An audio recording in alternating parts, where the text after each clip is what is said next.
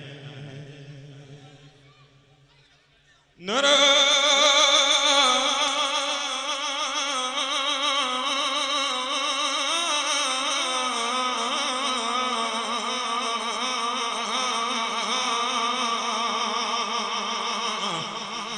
أول الهجود الهجودان فهو أصل الأصول والأنجال لم يزل نور بعين إلهي بانتقال من قريب الانتقال ثم الذي يتجلى نوره في عبد الإله عشقه نساء يبنى لده من عين جمالي خرأ من أراه فالموت أولى من أرى من مقعد آل الكمال أتحف الله وصله بالتوابي وهنيئا لها بذاك الوشاء حين في بن هذا وقدر شهرين نتاء المبارك ومدد اليد ودؤن ومهل يرمي في رقاء الباء تمام دنادي شورا عكا تيزت نلسلو بالخالي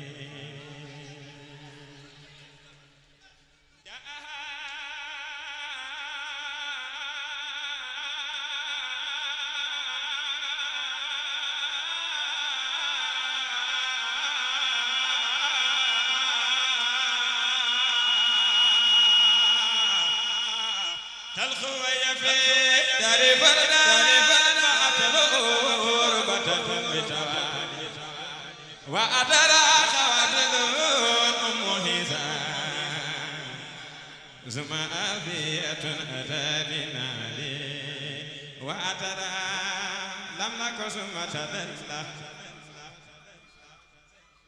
نور كل نجم من دالي ودين في دارنا يوسف أبر رمي ما شبك الجل رجالي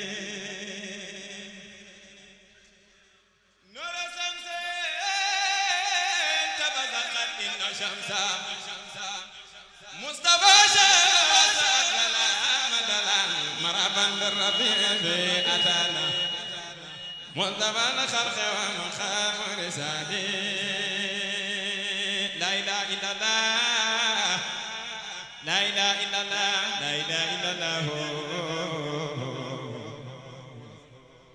لا إله إلا الله تمسك بأزياء لنبيه المتبئات مذائبه والمختزات فلا فتهنك أنت